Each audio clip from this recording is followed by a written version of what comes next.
파이팅하고 하시느라고 정신이 없으신 것 같은데 폭풍같이 몰아치는 2시간을 지나오셨을 거라고 생각합니다. 개봉일날 만나뵙게 돼서 너무너무 설레는데요. 영화 재밌으셨어요? 네. 얼마나 재밌으셨어요? 알겠습니다. 배우님들 감독님 모시면 더 깊은 얘기 나눠보기로 하고요. 그러면 이 영화를 한 장면 한 장면 치열하게 완성해 주신 감독님과 배우님 함께 모시겠습니다. 큰 박수로 맞이해 주세요. 박수가 커야 들으시나 봐요.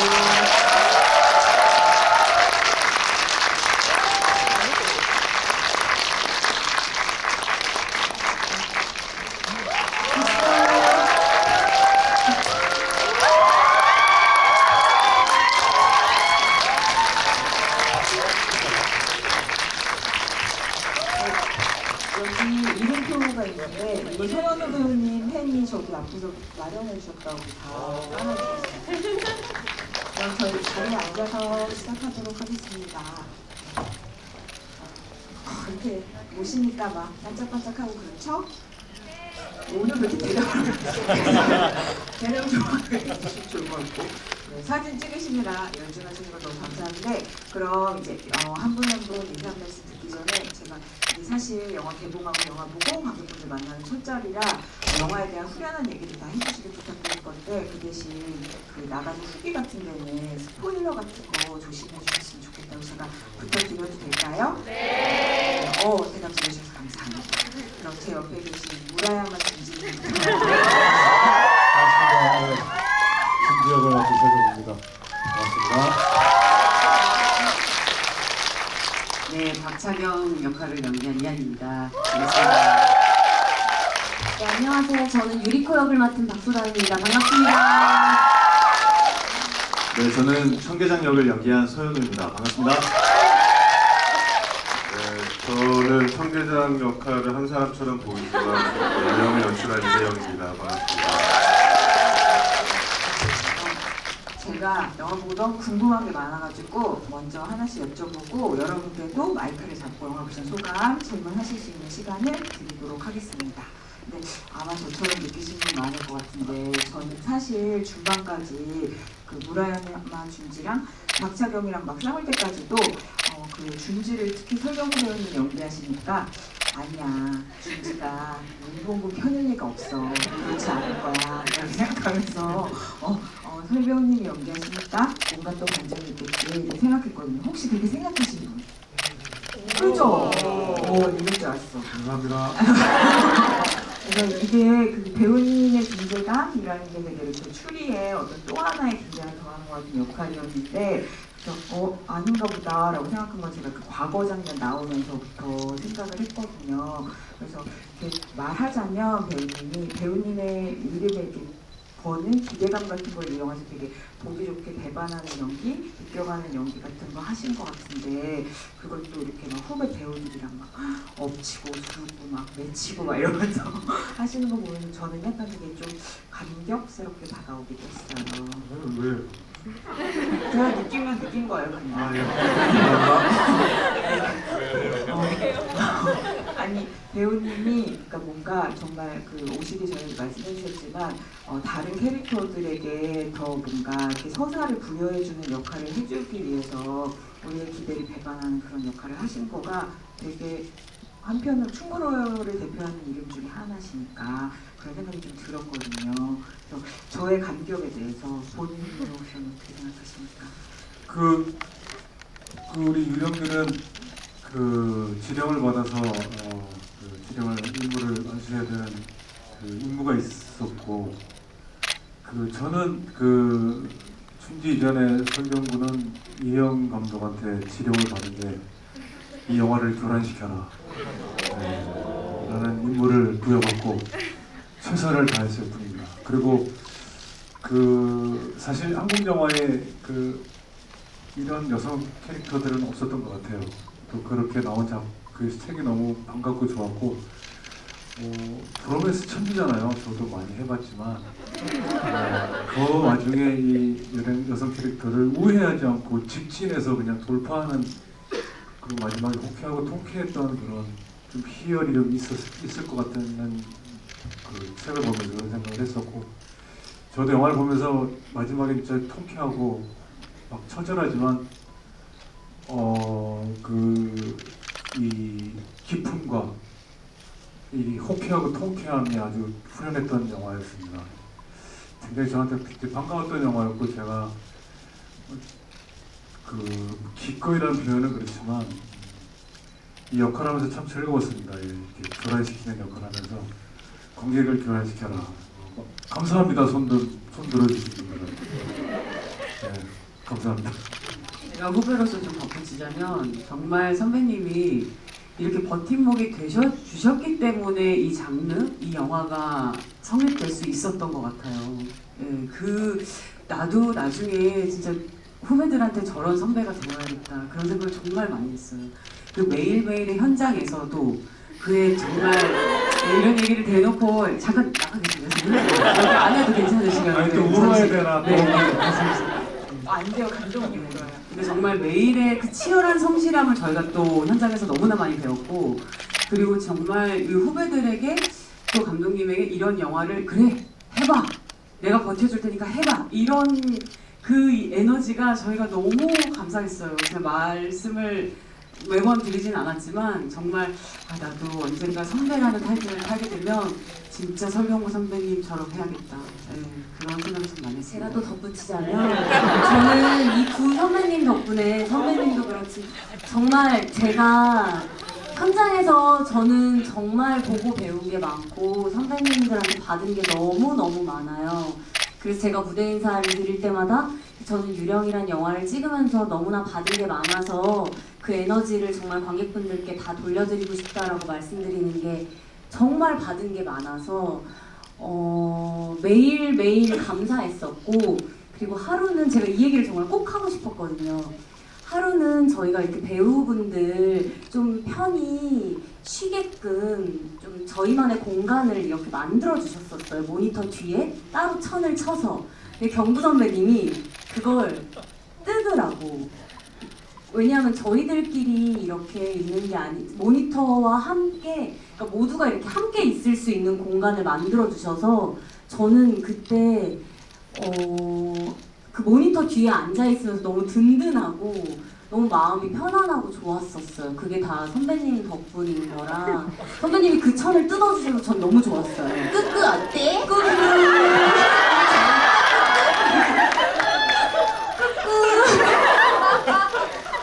물어야만 꾹꾹.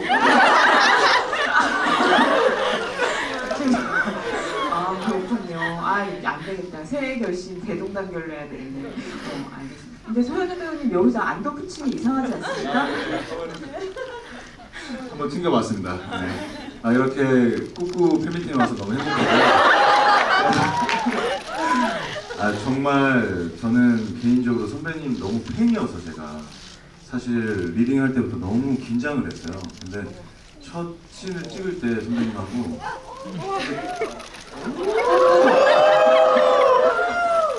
꾹꾹 덥다. 저 선배님 눈빛을 진짜 20cm 앞에서 봤거든요. 마치 제게 그 그윽한 눈빛이 자 뭐든지 한번 해봐 내 마음 호수야 노저와 이러시는 것 같아가지고 너무 편안하게 했던 것 같습니다. 네. 전 또 개인적으로 그 연설 연기계의 그 김대중이시지 않습니까? 그래서 연설 연기를 볼 수 있어서 너무 즐거웠습니다. 네. 그리고 이거는 제가 이제 이 영화를 보고 나서 이 질문을 이한희 배우님, 박수단 배우님한테 할 수 있어서 너무너무 기쁜데요. 저는 사실 이 영화가 정말 그 화면 하나하나에 채워넣은 요소가 정말 많은 그런 영화지만 영화를 다 보고 나면 가슴에 가장 많이 남는 거는 결국 이제 박차경하고 유리코가 나눴던 눈빛이었던 것 같아요. 저는 그 결국은 가장 오래 남는 이 영화의 어떤 기억은 그게 아닐까 이런 생각을 많이 하는데 특히나 저는 이 영화가 독립투사들 이러면 너무 이제 영화에 많이 나오기도 하고 애국심이라는 게 너무 이제 우리가 생각하기에는 뭐 되게 그런 것처럼 느껴지는데 두 사람의 눈빛에서 저는 박차경은 내 옆에 있는 사람 살리려고 하는 게 애국심이고 유리코는 내 옆에 있는 사람 살리기 위해서 내가 기꺼이 죽으려고도 할 수 있는 게 애국심이구나 이런 생각이 들어서 그게 너무 좋았거든요. 그래서 배우님들도 생각하실 게 너무 많은 영화이긴 했겠지만 그 감정을 진짜 중요하게 생각하시면서 연기하셨을 것 같아가지고 여쭤보고 싶습니다.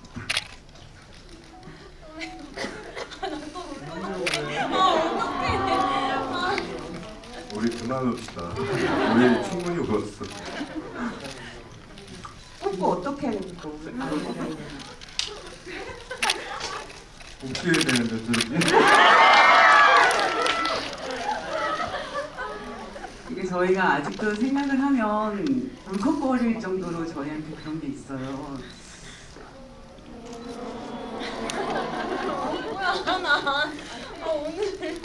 오늘은 울지 말자. 네. 근데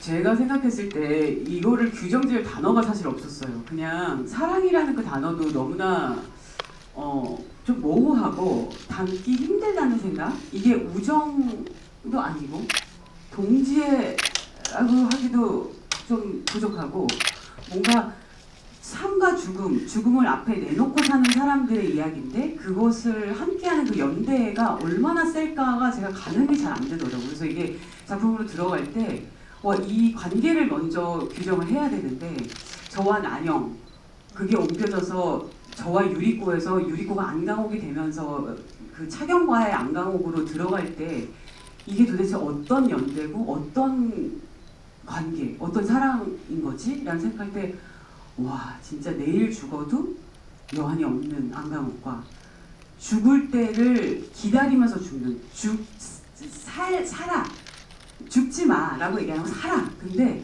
죽는 건 죽어야 할 때 그때 죽어. 그러니까 삶을 위해서 있는 게 아니라 죽음을 위해서 삶이 존재하는 사람들의 이야기, 그 연대에 대한 이야기여서 이건 제가 감히 23년을 찬란한 삶을 살면서 너무 이렇게 찬란한 삶을 노래하는 삶을 사는 저에게는 굉장히 이게 와 이건 너무 세다라는 생각을 많이 했어요. 그래서 연기할 동안도 진짜 와 이거 어떻게 바라봐야 되나 그런 생각이 참 많았고 그리고 실제로 이제 소담 씨가 그때 좀 컨디션이 좋지 않았었어요.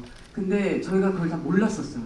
그리고 나중에서야 이제 저희 영화 끝난 다음에 후시 녹음을 할 때 이제 검사를 받고 결과를 알고 나서 본인도 그때 알았고 저희도 너무나 놀랐었거든요. 그래서 그때 생각을 하고 또 지금 너무 건강하게 이렇게 마이크를 잡고 목소리를 내면서 이런 쓰나미를 볼 때마다 저희 모두가 울컥울컥 하는 마음이 있나 봐요. 예, 그게 약간 또 제가 안강옥을 바라보는 그 마음과 또 이한이가 박소담을 바라보는 그 마음이 약간 또 중첩되는 것 같아요. 예. 저도 그러니까 차경을 바라보는 것만으로도 너무 든든했다.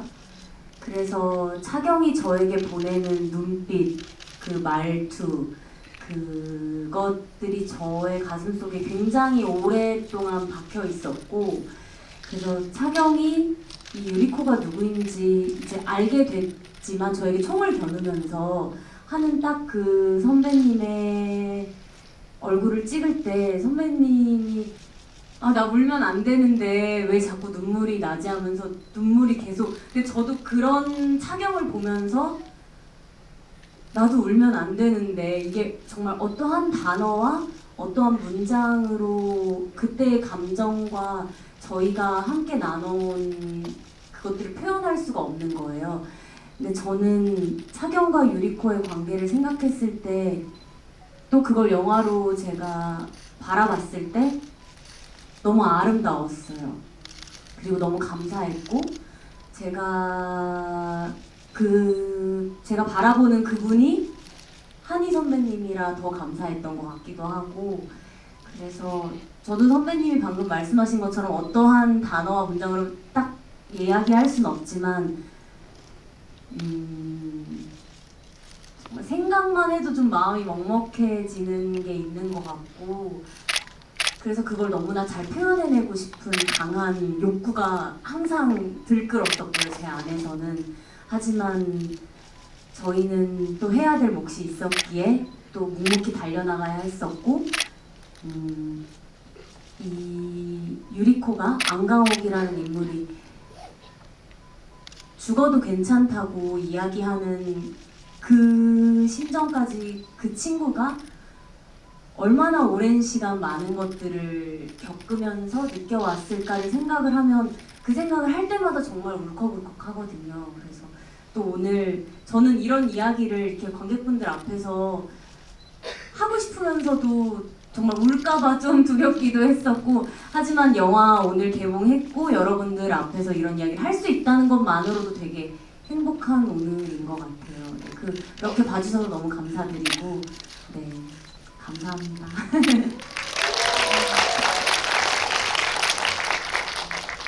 좋네요. 안 울고 얘기해 주셔서 너무 감사합니다.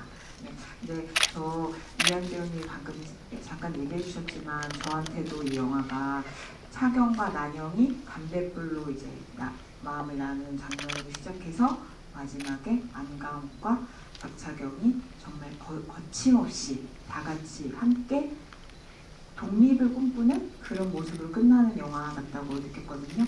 근데 저는 그게 박차경이 계속해서 살아라고 얘기하잖아요. 근데 제가 본 독립군의 어떤 모습 중에서도 그 대사가 다른 독립군들의 모습과는 정말 다르게 느껴졌거든요. 그러니까 살리려는 마음으로 독립운동을 한다는 게, 그래서 배우님 인터뷰에서도 지금까지 연기한 것 중에 가장 그릇이 큰 인물인 것 같다고 말씀하셨지만, 그래서 그 마음이 뭘까 이렇게 정말 많이 고민하실 것 같아서 조금 더 들어보고 싶습니다.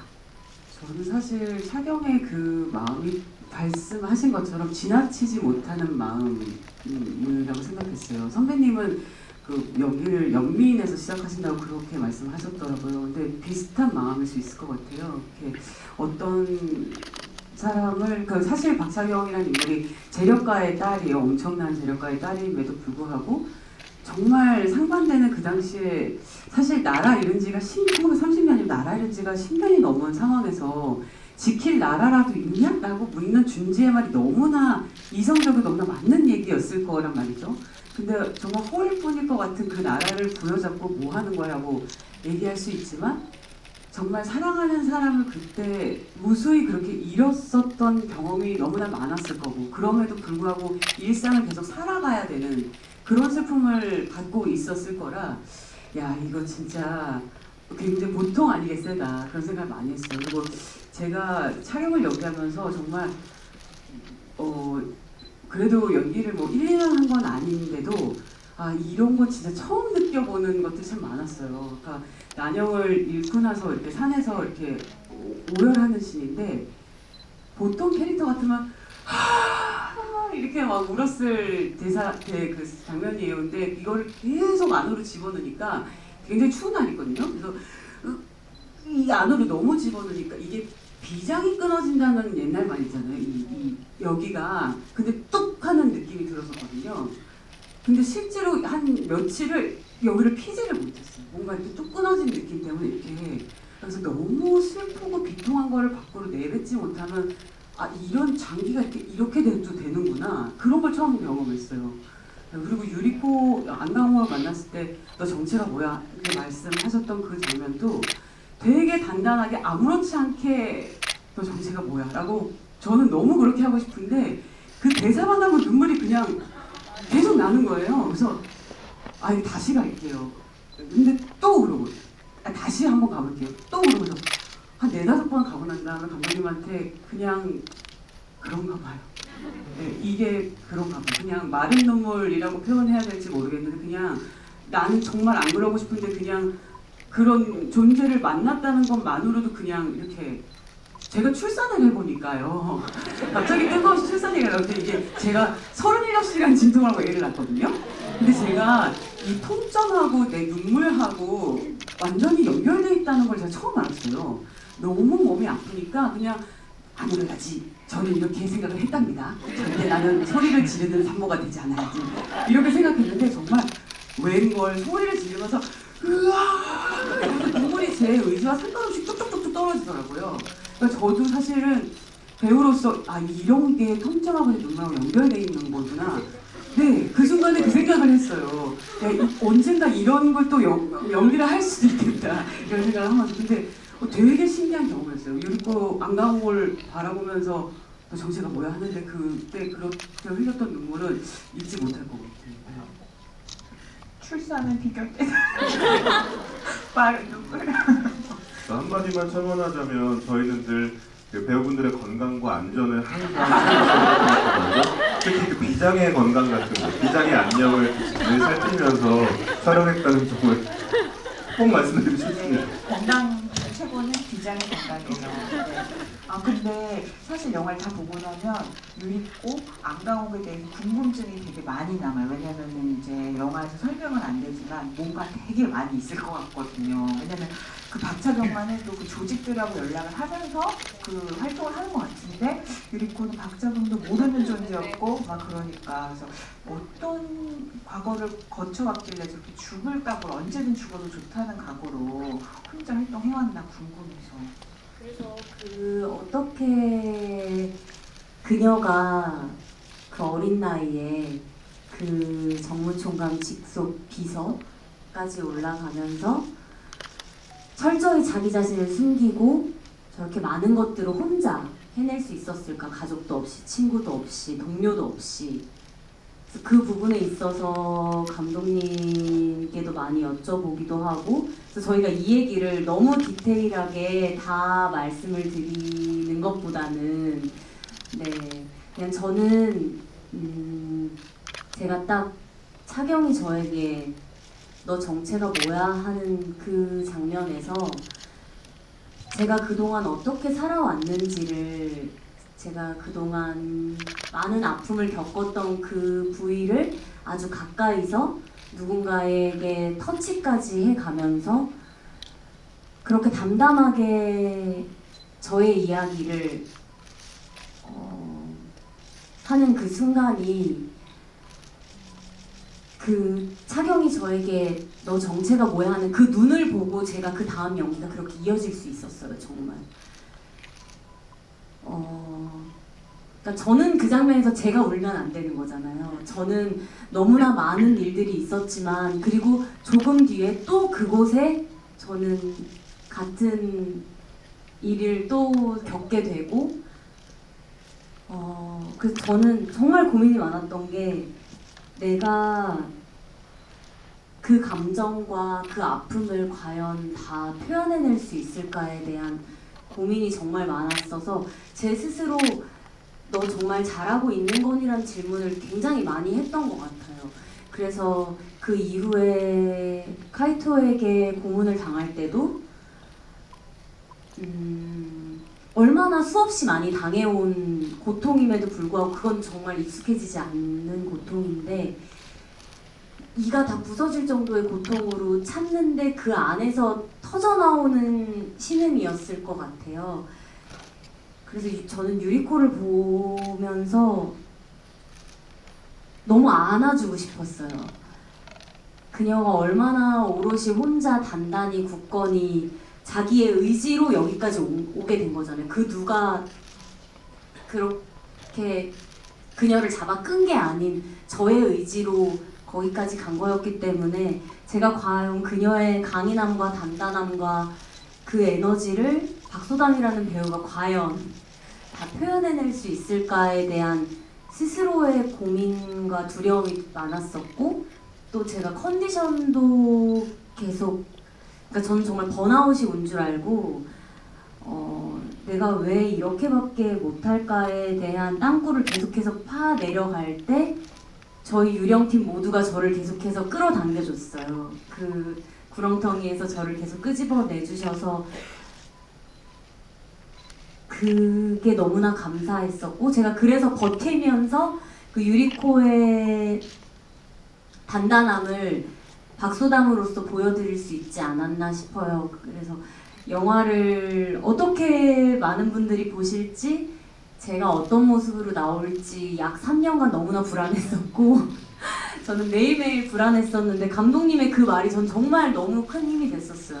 소담아, 나 그렇게 쉽게 오케이 하는 사람 아니야 라고 해주셔서 정말 그 말씀을 하셨어요, 감독님. 기억나는데 그렇게만 얘기하면 제가 되게 도도하고 약간 이런 이미지로 오해하실 것 같은데 이 말이 왜 나왔냐면요. 제가 아무도 그렇게 생각 안 해. 제가 그때도 울었던 것 같아요. 그래서 감독님이 이제 그러니까 저를 좀 풀어주시려고. 소담배가 저한테 감독님 정말 이거 오케이예요? 저 정말 잘한 거 맞아요? 라고 물어서 소담아 나는 그냥 오케이를 그냥 내리지 않아. 네가 잘했기 때문에 내린 거야. 이런 따뜻함이었다. 네, 그 따뜻함이었다. 이후에도 톤이 되게 다르네요. 다르죠. 네, 아니 감독님은 항상 따뜻하게 말씀해주시. 저는 감독님에 대한 무한한 신뢰와 믿음이 있어요. 경성학교 때부터 제가 정말 저에게 어떤 표정이 있는지, 제가 어떤 사람인지, 어떤 연기를 해 나아가는 배우인지를 감독님을 통해서 저는 하나하나 배울 수 있었거든요. 그래서 그 믿음이 있었으나 저의 컨디션 때문에 제가 스스로를 의심했던 거지, 제가 유리코로 유령이란 작품에 참여를 하면서는 조금의 의심과 불안함은 없었어요. 감독님에 대한 믿음이 너무나 있어서 그냥 저에 대한 걱정과 불안 때문에 제가 그걸 이겨내려고 계속해서 노력을 했었던 거라 네, 그랬습니다.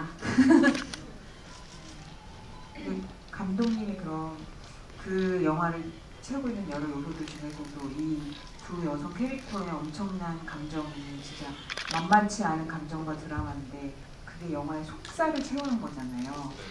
그걸 영화의 중심에 두려고 했던 감독님의 의도 뜻 같은 거 좀 얘기해 주시면 좋을 것 같아요. 네, 처음엔 사실은 그 어떤 방향으로 꼭 가야 되겠다 먼저 생긴 건 아니었고요. 제일 처음에 첫 시작의 첫 단추는 박차경이라는 캐릭터였어요. 그래서 이게 그 원작 소설하고 가장 큰 게 다른 점이 있다면, 원작 소설은 그 밀실 추리극 장르고요. 원작 소설입니다. 영화가 아니라 소설. 네. 소설은 밀실 추리극 장르고, 그래서 유령이 누구인지를 밝혀내 나가는 이야기였어요. 마지막에 유령의 정체가 밝혀지는 것이 이야기의 결말이 되는. 저는 이제 그 이야기를 따라갈 생각이 사실은 별로 없었고 동기화가 별로 되지 않았고, 이거를 제가 재밌게 하려면 어떻게 시작할 수 있을까. 그래서 제일 처음에 유령이 누구인지를 밝혀내고 궁금해하는 이야기가 아니라 유령을 먼저 놓고 유령을 따라가면서 시작하는 이야기를 열면 난 열 수 있을 것 같다. 바꿔 말하면 그 추리는 배제한 이야기를 시작하겠다가 제 가장 큰 의도였어요. 그래서 스파이 액션이라는 장르로 여러분들한테 소개를 해드리고 있는데, 이거를 추리물이야라고 만약에 사전에 푸더닛이라고 말하는 그 장르야라고 접근해서 이 영화를 보시면 이 영화를 오독하기 가장 쉬운 길이 될 거예요. 박차균 캐릭터를 먼저 놓고 이제 이 이야기를 쓰기 시작하면서 반사적으로 이한희 배우를 떠올렸고, 이한희 배우가 약간 그 사람 큰 사람 같은 느낌의 어떤 저 혼자 막연히 생각했던, 그때는 알기 전이니까 그 이미지를 생각하면서 이야기 써나가면서 자연스럽게 그 캐릭터 열전처럼 보이면 좋겠다라고 생각하면서 인물들이 많이 붙었고, 그래서 이렇게 설명을 드릴 수 있을 것 같아요. 박차경을 따라가면 이 영화가 그 하고 싶은 이야기를 정확하게 틀림없이 끝까지 가서 마침내 이야기의 엔딩까지 안전하게 도달할 수 있다. 그리고 무라야마 준지 캐릭터를 따라가면 굉장히 교란을 당할 것이고, 여러분들도 혼란스러움의 과정을 겪겠지만 마침내 감독이 이 영화 안에서 정말 하고 싶었던 메시지와 주제를 명확하게 전달받을 것이다. 이렇게 말씀을 드릴 수 있을 것 같고, 그리고 또 하나 잠깐만 첨언을 하자면, 그 설경구 선배님 요즘 인터뷰 좀 보다 보니까 감독이 너무 미리수단위로 디렉션을 줘서 결정증이다. 여러분 다 보셨죠? 그래서 약간 짜증났다라고 표현하셨죠. 근데 그거를 기자님들이 저한테 너무 많이 물어보시는 거예요. 그 장면 제가 잠깐만 설명드리는 영화 보셨습니까? 무라야마 준지가 경북에서 좌천됐잖아요. 준지에게는 경북으로 정식 복귀하는 게 인생의 가장 원대한 목표란 말이죠. 그래서 이러이러한 일련의 과정을 겪어서 마침내 이제 경북장으로 하여금 그 자기에게 이제 공인된 그 통제권을 갖고 이 군 병력을 이끌고 이제 유령을 속탄하는 작전을 직접 지휘하게 되면서 드디어 그렇게 원대한 꿈이었던, 목표였던 제복을 다시 입는 그 컷이에요. 거울을 보고 모자를 쓰시는 그 컷이었는데, 이게 사실 카메라하고 각도 때문에 거울을 명확히 아마 정면으로 못 보셨을 거예요. 약간 비스듬히 보셔야 했고, 그래서 모자를 쓰셔야 되는데 모자 멋있게 쓰려면 한 번에 턱 써야 되잖아요. 한 번에 턱 써서 이게 센터와 이 수평이 맞기가 어렵죠. 근데 사실 탁 썼는데 약간 삐뚤어지고 약간 돌아가고 약간 발랄하게 뒤로 가고 이러면 귀여워 보이면 안 되잖아요. 여러분의 턱은 귀엽지만 그러면 안 된단 말이야. 그래도 저는 설경구 선배님의 카리스마가 1mm도 손상되지 않는 그 각을 찾았어야 했어요. 선배님에게는 매우 힘들고 혹독한 과정이었겠지만 몇 테이크를 거듭하면서 마침내 설경구 선배님이 정말 미모가 1mm도 손상되지 않는 그 한 각을 찾았다. 바로 그것입니다, 여러분. 그 감독님의 그 별명이 배우들 사이에서 이거예요, 이거. 오와열. 꼭지점이 있어야 되고 좌우대칭 다 해야 되고 모자뿐만 아니고 그 꼼꼼하시다는 이야기예요. 마무리도 훈훈하게 해야 되고. 감독이 혹시 지금 좌우대칭의 차원에서 뭐 눈 거슬리고 이런 거 없으시죠? 아, 네, 일단 요 명찰이 일단 이렇게 줄을 좀 맞췄으면 좋겠어요. 그런 게 있네요. 네. 일상생활이 좀 힘드실 거예요. 말씀은 안 하셔도 네. 네, 이현희 배우가 촬영으로 저 제일 많이 했던 게 감독님 살기 힘들지 약간 이 말 정말 많이 했어요. 아 근데 살기 힘들지만 영화는 잘 만드니까 넘어가도록 하겠습니다. 그러면 근데 그 서현우 배우님이 연기하는 캐릭터도 너무 귀엽잖아요. 근데 우리는 너무 귀엽고 사랑스럽게 보지만 사실 연기하시는 입장에서 아주 쉽지만은 않았을 것 같아요. 왜냐면 다른 캐릭터들이 지금 막 정체가 드러나네 마네, 내가 지금 저 사람 잡아야 되는 마네 막 이런 상황에서 생사를 넘나드는 치열한 막 그런 전투 같은 걸 벌이는데 우리 청 계장은 집에 하나짱이 있는데 하나짱 어떡하지? 근데 저는 그게 되게 뭐라 그래야 되지? 그 세대에 떨어진 21세기 양집사 같은 그런 캐릭터 같았다고 할까? 그래서 다른 인물들하고는 좀 박자가 다르니까 근데 그걸 되게 혼자만의 박자를 너무 귀엽게 이렇게 일관되게 가져가시는 게 되게 재밌더라고요. 그래서 그 어려운 고민에 대해서 좀 얘기해 주세요. 아, 정말 감독님께서 시나리오를 보여주셨을 때 너무 고민이었어요. 딱 그 시점. 정말 이 시대적 사명감과 그 시대 당시에 독립운동을 하시는 분들 틈에서 뭔가 이상한 위트를 부리고 있다는 느낌? 근데 이게 과연 어떤 식으로 구현이 될까? 정말 자칫 잘못하면 정말 이 우리 극의 분위기를 해칠 수 있지 않을까? 라는 그 두려움이 사실 굉장히 많았어요. 그리고 리딩을 할 때도 뭐 이를테면 유리코에게 감격한 얼굴로 하이파이브를 건넨다. 이런 게 이걸 내가 할 수 있을까? 근데 정말 감독님이랑 그 수위 조절을 정말 첨예하게 했던 것 같아요. 저는 정말 그 지점이 말씀하신 지점이 정말 어려웠고 근데 정말 다들 비장한 캐릭터지만 저는 제가 영화를 봤을 때 제가 제일 비장했던 것 같아요. 네, 정말 절실했고 그리고 그 시대에도 물론 그 항일 운동을 하시는 분들도 있지만 정말 자기 삶이 좀 중요한 가장 어떻게 보면 개인주의적이지만 지금 현재 그 당시 현재 내 삶 그리고 나와 함께 살아가는 어떤 반려동물 그리고 나의 어떤 그 시간들이 소중한 사람들도 있었을 거라 생각했어요. 그게 굉장히 어떤 평범한 사람일 수도 있지만 이 인물이 호텔을 나가야 되는 방식이 예를 들면 가족의 목숨이 걸려 있어서 집안에 어떤 그 흥망성쇠가 걸려 있어서 이런 게 아니라 정말 절실한 이유가 뭘까? 근데 저는 무릎을 탁 쳤던 게 고양이가 집에 혼자 있다는 거. 고양이는 집에 혼자 주인이 안 가면 굶어 죽거든요. 그러니까 이것만큼 또 절실한 게 없어요. 그래서 정말 저는 그 총을 준지 선배님께 겨눌 때도 눈물이 펑펑 나더라고요. 그리고 그 하나짱 보고 액자 보고 이제 배고플 텐데 금방 집에 갈게 하는 그 장면도 첫 테이크가 기억나는 게 정말 첫 테이크에 제가 좀 펑펑 울었거든요. 막 울고 나서 감독님 컷을 하셨는데 주변 스태프분들이 괜찮으세요?